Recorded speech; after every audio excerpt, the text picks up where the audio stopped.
अस्सलाम वालेकुम, welcome back to my YouTube channel learning skill. आज मैं आपके साथ उर्दू की वर्कशीट शेयर कर रही हूँ जिसका टॉपिक है अनवान है तस्वीर से मुतल्लिक़ हरफ के गिर्द दायरा लगाना है। हमने इन तस्वीर के मुताबिक जो सही हरफ है उन पे हमने दायरा लगाना है।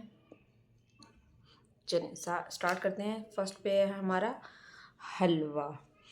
हमने ऑप्शंस में है हमारे जीम चे हे हलवा, तो हमने इसको दायरा लगाते हैं इसके गिर्द। नेक्स्ट है टमाटर्स, तो ये होता है दिया हुआ है टे दाल से, लेकिन ये है टेटा टमाटर, तो हमने इस टे को किया सर्कल। नेक्स्ट है सूरज, शीन सिन स्वाद, ऑप्शंस में दिए हुए हैं तो हम सीन को करेंगे सर्कल।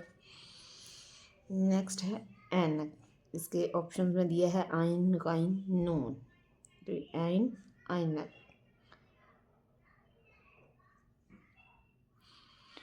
लास्ट पे है हमारा दरख्त, इसके ऑप्शन में दिया है जाल डाल दाल, ये होता है दाल दा दरख्त, तो हमने दाल को सर्कल कर दिया।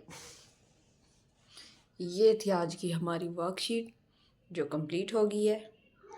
वीडियो अच्छी लगी है तो लाइक करें, शेयर करें, कमेंट करें। इस तरह की मज़ीद वीडियो देखने के लिए मेरे चैनल को सब्सक्राइब करें। Thank you.